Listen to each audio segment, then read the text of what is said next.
GP SN Vashisht is addressing the media. Let's try and listen in. लोगों को जो राजस्थान के थे राजगढ़, सिवानी इत्यादि पहुंचाया गया, हिसार रेलवे स्टेशन पर पहुंचाया गया, जींद पहुंचाया गया, बस स्टैंड पर पहुंचाया गया। अब तक की सूचना के अनुसार 10,000 से ज्यादा अनुयायी आश्रम से बाहर निकलकर जा चुके हैं। इनमें महिलाएं हैं, बच्चे हैं, बहुत वृद्ध अवस्था के व्यक्ति भी इनमें हैं। उनमें से कुछ लोग, काफी लोग हिसार से दिल्ली ट्रेन के द्वारा गए हैं और आगे अपने घरों पर जाएंगे। ये लोग यूपी, एमपी, राजस्थान के ज्यादातर इसमें से रहने वाले हैं। अभी भी वहां से अनुयायियों का निकलना लगातार जारी है और जैसा कि मैंने कल भी कहा था कि हम निर्दोष व्यक्तियों की जान बचाने के लिए पूरी तरह से प्रतिबद्ध हैं। इसलिए हम पहले वहां से सभी अनुयायियों को निकलने का मौका दे रहे हैं।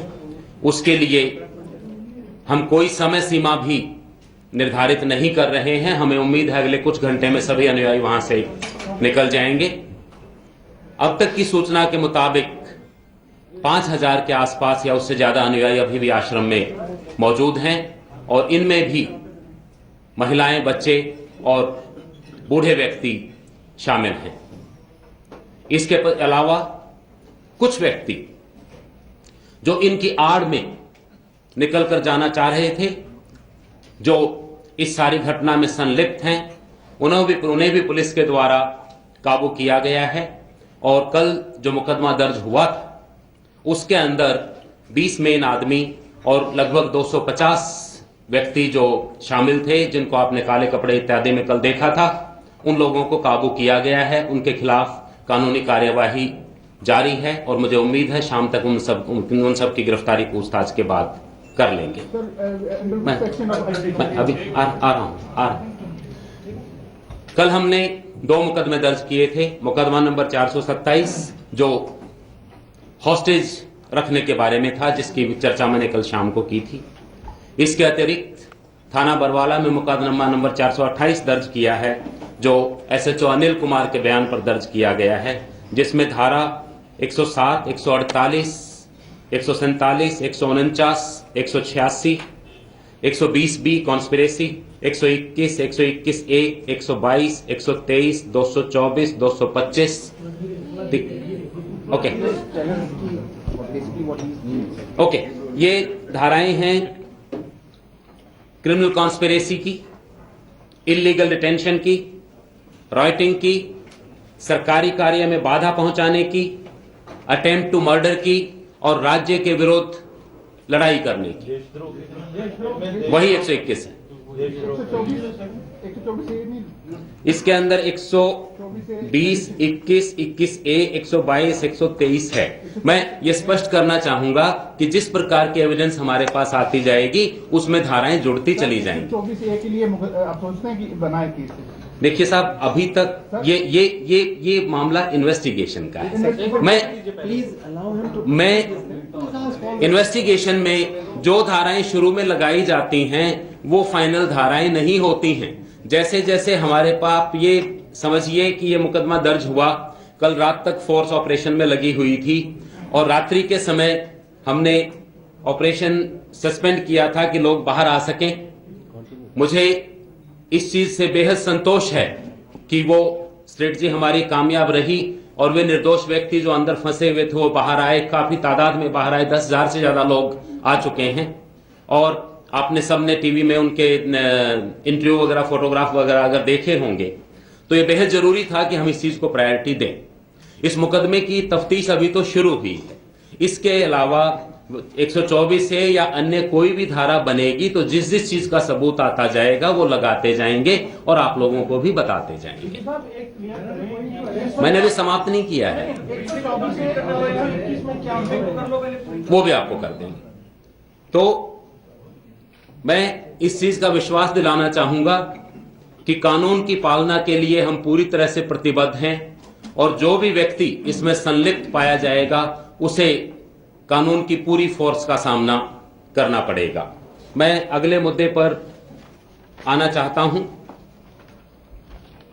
आज सवेरे 8 साढ़े 8 बजे के आसपास आश्रम के लोगों ने 4 महिलाओं की डेड बॉडीज को प्रशासन को सौंपा है।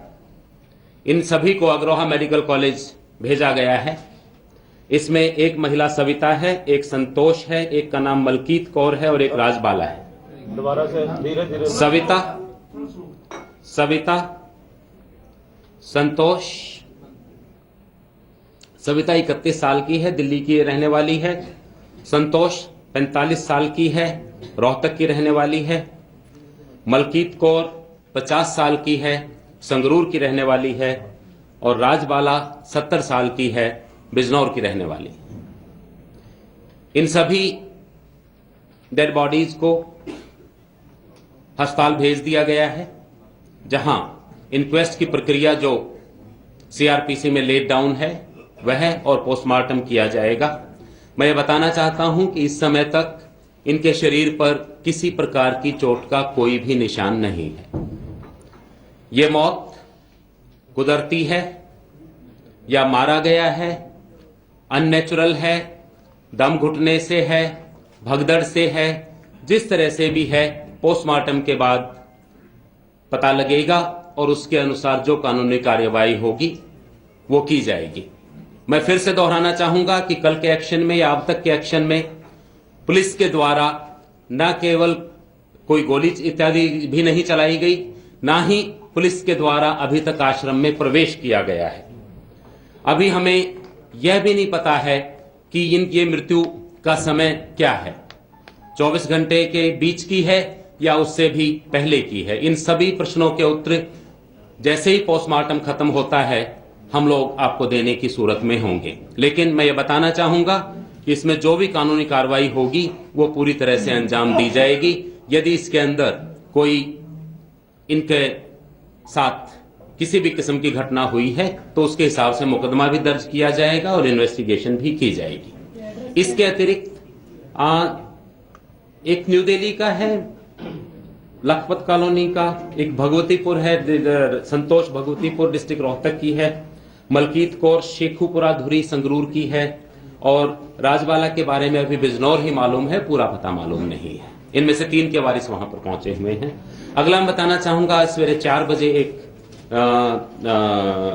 रजनी नाम की लेडी जिसकी उम्र 20 साल थी, जो ललितपुर यूपी की रहने वाली थी, वो लगभग 4 बजे आश्रम से बाहर आई। उसकी सीरियस कंडीशन को देखते हुए उसे उसी समय मेडिकल कॉलेज भेजा गया, लेकिन 8 बजे इसकी मृत्यु हो गई। ये मालूम हुआ है कि इसे हार्ट वाल्व की दिक्कत थी और इसका ट्रीटमेंट यूपी में चल रहा था। ये भी मेडिकल कॉलेज में 8 बजे इसकी मृत्यु हुई है। इसके अतिरिक्त 1.5 साल का एक बच्चा जो रेवा डिस्ट्रिक्ट मध्य प्रदेश का रहने वाला है और इसका बताया गया है कि इसको जन्म के समय से ही पीलिया था। इसकी मृत्यु भी आश्रम से मृत हालत में बाहर लाया गया था और इसे भी मेडिकल कॉलेज अग्रोहा में भेजा गया है। जो अब तक पता चला है शायद इसका नाम धैर्य है, 1.5 साल, और इसको कॉन्जेनिटल जॉन्डिस सिंस बर्थ थी। मैं अगर गेस करना चाहूं तो शायद ये इस किस्म का हो सकता है, फेथ हीलिंग टाइप का, कि इलाज नहीं हो रहा है तो चलो बाबा जी के पास चले जाते हैं। इनके पेरेंट्स का इसके बच्चे के फादर का नाम विपिन प्रताप सिंह है, जो डिस्ट्रिक्ट रेवा तहसील गोर्ड के रहने वाले हैं। ये इन सभी जो मृत्यु हुई हैं, जहां तक अंदाजा लगाया जा सकता है लास्ट की जो मृत्यु हैं वे नेचुरल नजर आती हैं, लेकिन इसके बारे में भी हम पूरी छानबीन करेंगे और जो 4 बॉडीज आश्रम ने हैंडओवर की हैं उसके बारे में भी पूरी छानबीन करेंगे। ऑपरेशन बिना रुके जारी रहेगा। ऑपरेशन के इस चरण में हम लोगों को बाहर निकाल रहे हैं जो निर्दोष हैं और जिनकी जान बचाना मैं अपना परम कर्तव्य समझता हूं। मैं ये भी बताना चाहूंगा कि अब तक की सूचना के मुताबिक रामपाल अभियुक्त आश्रम में ही मौजूद है। सर, ये आश्रम कितने दिन तक चलेगा? टोटल जो आश्रम है वो कितने एकड़ में फैला हुआ? 12 एकड़। 12 एकड़ में एक एक कर। किस तरह के? देखिए, मैंने कल भी कहा था कि मैं कोई समय सीमा निर्धारित नहीं कर सकता हूं। मैं आपको कल भी कहा था कि मेरी ओवरराइडिंग प्रायोरिटी उन 10-15 हजार लोगों को बचाना है जो वहां पर बंधक हैं। उनमें से 10 हमने बचा लिए, बाकी 5 भी बचाएंगे, और जब तक हम पकड़ नहीं लेंगे हम इस आग को समाप्त नहीं करेंगे। 1 by 1 जी, धारा 121 का मुकदमा दर्ज किया गया है। रामपाल भी उसमें शामिल है, कॉन्स्पिरेसी में, मुकदमे में, FIR में नाम है उसका। जो लोग आश्रम से निकल रहे हैं, इस तरह के कोई बंदोबस्त आपने किए हैं कि ये दोबारा कहीं रीयूनाइटेड ना हो जाए, दोबारा कहीं इकट्ठे ना हो जाए, दिल्ली या चंडीगढ़ की तरफ कूच ना कर दें? दूसरा, अभी जो है आश्रम में आपकी पुलिस कहां तक पहुंच गई है और रामपाल से कितनी दूरी है? क्या आपको लग रहा है कि किस तरह का एक्शन रहेगा आपका? मैं आपके पहले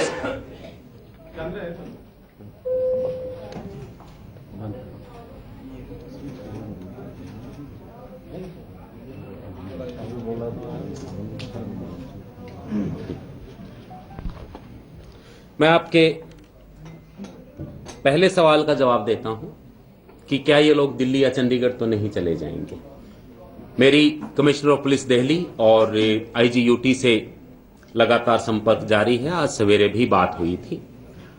इनमें से कुछ लोग दिल्ली से गुजर के अपने रास्ते पर जाएंगे, लेकिन उसके बारे में पुलिस ने पूरी एहतियात बरती है और मुझे पूरी आशा है कि ये लोग वहां कहीं नहीं जाएंगे और दिल्ली पुलिस इस बारे में और हरियाणा पुलिस इस बारे में समन्वय के साथ कार्यवाही कर रही है। पॉसिबिलिटी है कि रामपाल भागने की भी कोशिश कर सकता है, जैसे फॉलोअर्स निकल रहे हैं। देखिए साहब, जो भी फॉलोअर्स निकले हैं हर एक को चेक किया गया है और उसमें जो लोग कल के बलवा में, कल के दंगे में, कल के इस घटना में शामिल रहे हैं उन्हें अलग किया गया है और उन्हें गिरफ्तार किया जा रहा है। सर, पुलिस का बातचीत की कोशिश भी हो रही है क्या, किस लेवल पे?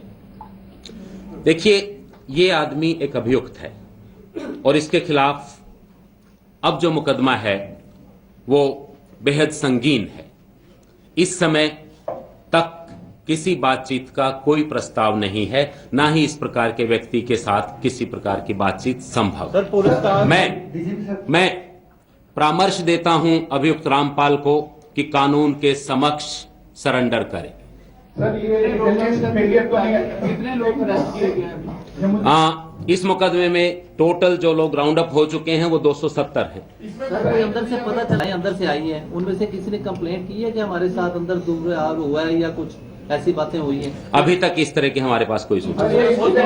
कब तक आएंगे? देखिए साहब, वो प्रोसेस चल रहा है, डॉक्टर के ऊपर निर्भर करता है, लेकिन मुझे लगता है शाम तक प्राप्त हो जाएंगे। One at a time I think. जी जी, ये इंटेलिजेंस फेलियर है आपकी तरफ से? किस चीज की फेलियर? कि आपके पास इंटेलिजेंस नहीं थी, इतना असला इकट्ठा हो गया, इतने लोग इकट्ठे। इस बारे में कल भी बात हुई थी, मैं इस बात को फिर से सिरे से नकारता हूं। पुलिस अंदर कहां तक पहुंची है? क्या कितने? देखिए साहब, अभी मैं बताता हूं क्या कि हमने घेरा डाला हुआ है और आज क्योंकि ये लोग बाहर आ गए हैं और 10-15 हजार लोगों की जान बचाने में हम कामयाब हो गए हैं।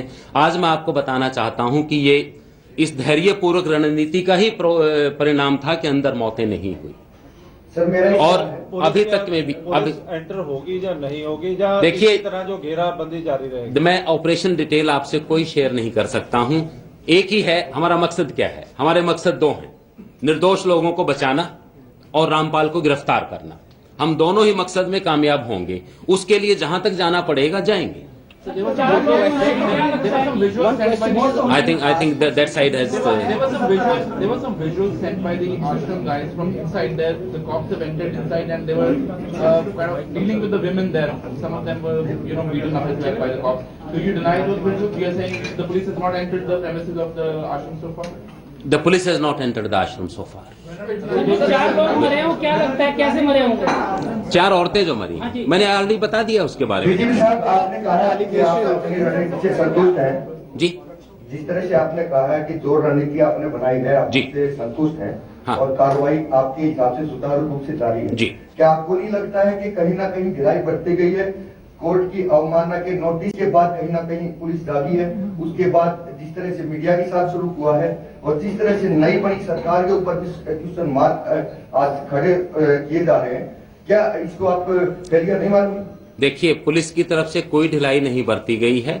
और आप ये एक बात देखिए कि इतनी भारी मात्रा में जब निरीह बच्चे और औरतें सामने हों और आश्रम के अंदर 10 से 15 हजार निर्दोष व्यक्ति मौजूद हों, तो उनकी जान बचाने के लिए एकदम अटैक करने में जो नुकसान होता वो बचाना हमारा कर्तव्य है।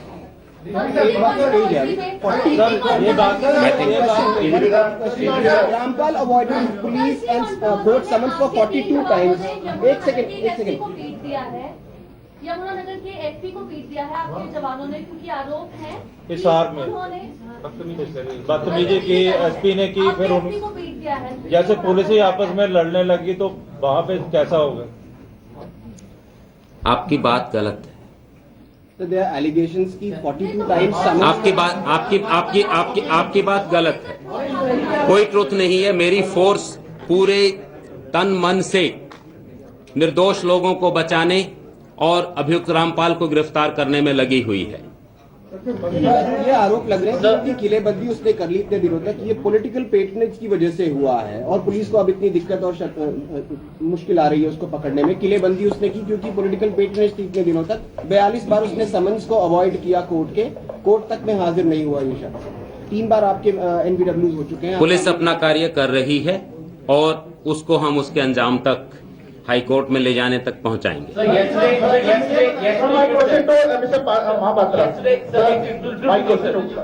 Sir, do you think your police is well equipped, well trained? Haryana police एक प्रोफेशनल फोर्स है। But yesterday experience has not shown this. Can I summarize and before we wind up?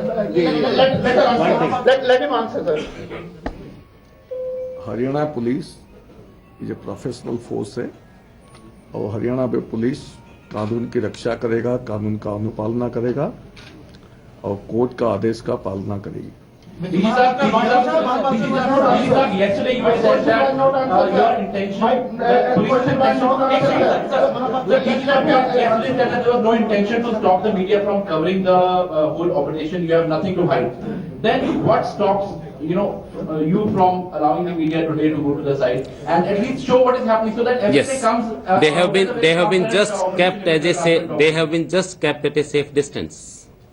400-500 meters away, sir. I mean, nothing is visible. How will the people believe what you are doing there is fair and just? Sir, you are forgetting that yesterday we were close to LPG dump being one full LPG dump of 200 cylinders likely to be exploded by one petrol bomb. And you can appreciate 400 meters is nothing. The moment you see, no. Let's see one thing. There are things. I'll talk to you now. There are things which have double uses. An LPG cylinder is available in every home. An LPG cylinder can become a bomb. Acid is used for cleaning. Acid can also become a pouch to attack. Petrol is used for motors. And the petrol bomb can be used for attacking the force. But volume of the Is this the sole purpose of keeping the media away? sir, We are conscious of your safety also. But I'll also say the moment we are in a position, we'll take you still nearer. But I will not take you people just next to the ashram. That's not good. Because there are people still ये कहा जा रहा है कि intelligence ने मुख्यमंत्री को गलत गाइड किया इस सारे मामले में। इंटेलिजेंस की फेलियर है ये। देखिए साहब, कौन कह रहा है मुझे तो मालूम नहीं है, आपको ही मालूम होगा। Please allow me a minute. Please allow me 1 minute. Allow me 1 minute, please. एक सवाल बार बार उठाया गया कि पिछले 5-10 दिन से इंफॉर्मेशन नहीं थी। थोड़ा सा हमें झिझक होती है खुल के बोलने की। There was a sealed status report which was presented before the Honorable High Court. Now we are officers of the government, right? A sealed status report was submitted by the Home Secretary and the Director General of Police to the Honorable High Court. Now I am not in a position to divulge the contents of that report, but please bear us out the position of weapons acid bulbs, any other chemicals, firearms, the strength, presence, etc. was brought to the notice of the Honorable High Court. Allow me. Please do not think that the police was not aware of the use of women and children as cannon fodder by those people who were collected inside and the management. Whenever you say that the police was not aware, is not the truth. Kindly bear me out. There are certain proceedings of the Honorable High Court about which officers cannot hold press conferences. There is a limitation we have. We have to uphold the dignity of the Honorable High Court also. So on those things, we cannot really go into each and every detail. But there are things that are on record, and I am sure the Haryana police yesterday, as I submitted yesterday, displayed exemplary restraint. Please note, till today, nobody has alleged that Haryana police fired in retaliation to the bullets fired on it yesterday. Different calibers of weapon were used. .315 rifles were used from inside the ashram. Desi kattas were used. Revolvers, pistols, etc. were also used. Acid bulbs were thrown. And no firing in retaliation took place. There is no allegation also from anywhere. The media was also present. So my request is, please bear the situation out. As and when things move further, we will brief you. We intend to brief you once again in the evening if there is any further development. But Thank you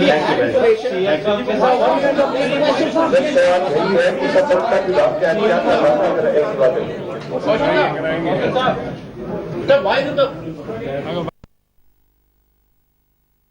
All right, that was DGP Haryana Police SN Vashisht giving out very, very important details, of course, keeping the operational details to himself, but making it very clear now. The confusion over whether Rampal is inside the ashram or not is cleared. The police is certain that Rampal is within the ashram premises, and he also informed us importantly that the focus right now is to evacuate the women and children, the people who've been held inside as hostage, to evacuate them and then proceed with the operation as far as a crackdown on Rampal and his staunch supporters is concerned. He also raised concerns of the LPG cylinders inside and how that could be a very big disaster in case they try to move in and the followers detonate those LPG cylinders. They set them on fire. That's going to be really big. That's going to have an impact on the surrounding areas. And he also warned the journalists that you cannot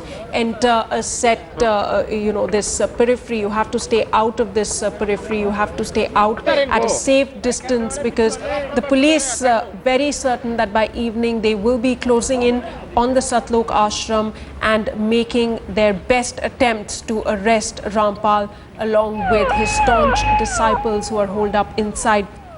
The police said that 10,000 people, more than 10,000, have been evacuated by now from the ashram premises, most of them women, children, elderly, and they have been put on the buses to Delhi. Most of them were from UP, MP and Rajasthan. My colleague Ankit Tyagi reports with the very latest from the ground.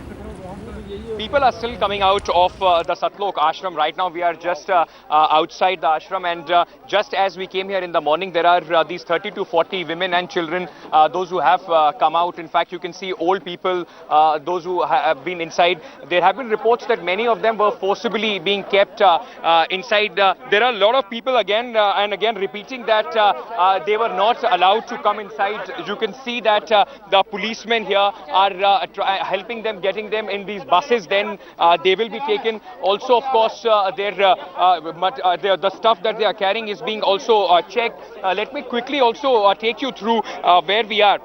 You can see on the ground how the literature from the ashram is littered around. This has come out. These black dresses that you see were of the commandos, those who were there. In fact, the police are completely in control, although they have given time to surrender. There are people still holed up inside. the situation and the amount of the people that we saw, the numbers that we saw, not the same. That's the Satlok Ashram that you can see behind me. This has been, of course, the focal point, the area of action here. Yesterday, the police, despite the operation, could not move in. And since yesterday, about 10,000 people have, in fact, come out. What you can see behind me is on the rooftop are still some hardened supporters of Rampal. According to the police sources, there are he is still holed up inside, but you can see the impact, the way this entire operation, of course, was done. The police still saying that there are weapons, and that is why it's difficult for them to move inside. The operation is expected to begin in some time, but still they are giving a deadline. They are giving some time for those holed up inside to surrender, because they still believe many are being held up against their will. With camera person Shakil Ahmed, Ankit Tyagi in Hisar for Headlines Today. We are at Palwala right now, and the place where I am standing right now, exactly around half a kilometer on the right hand side is the ashram. Now this is the limit to which we are allowed. Beyond this, the police and the paramilitary forces are not allowing us. But then I'll ask my camera person Pradeep Gupta to pan a bit, and what I noticed beyond this stretch of half a kilometer where the OBs and cars are parked, the entire stretch has around 70 to 80 buses and as many local cars which have been completely vandalized by the disciples of the godmen here. Now, the police and the paramilitary force fear that perhaps later in the day there might be a law and order situation there as well. Because even as we speak, the police does not have a concrete idea as to how many disciples are holed up inside the ashram. Police maintains that they fear that still around 10,000 or perhaps even more women and children with determined disciples of the godmen could be holed up inside. And if going by what the DGP just told media persons a while back, to be exact, around 5,000 people, including women, children, elderly, are still holed up inside the ashram. And earlier, the police said that they had nabbed some commandos from Rampal's side, and they will be likely arrested after questioning. A case of criminal conspiracy, illegal detention, waging war against the state, and rioting, and many other such sections have been they've been put up against Rampal, and his supporters were inside right now. And the police is very optimistic that as soon as most of those hostages come out of the ashram premises, they will be ready to move in, and in most likelihood by evening they will have Rampal in their custody. And remember, Friday is the time when the courts have set the deadline, and Rampal has to make an appearance in the High Court by Friday. That's all the action that's unfolding in Barwala at Rampal's Satlok Ashram, where crackdown is expected in a few hours from now. But right now we are learning that more and more women and children are being they're coming out of the premises right now, and they will be put up in the buses and being sent to safer places. Pankaj Upadhyay now joining me with the most latest updates from the ground. He's at the periphery of the ashram where the media vans have been stopped for the moment. Pankaj, it seems very clear now that as soon as more and more women and children come out of inside the ashram, the police will be ready to move in. I have noticed some movement, Sana. I'll ask my camera person to come ahead a little bit and show you. Exactly some 50 to 60 meters from this place, there are around 60 to 70 vehicles of the police and the paramilitary forces, and the personnel are all in a ready to go mode, perhaps waiting for the orders from the top officials. Now, in fact, the top official of the police also stated that officially there are 5,000 people who are holed up inside. The unofficial count could still go further, and that is the biggest challenge as well. We are also hearing right now that some disciples have also started coming out but the score is so huge. A 5,000 number, even if we go by the official count of 5,000, that's a huge amount, and that will always play in the mind of police and the paramilitary forces if at all they decide to barge inside the ashram.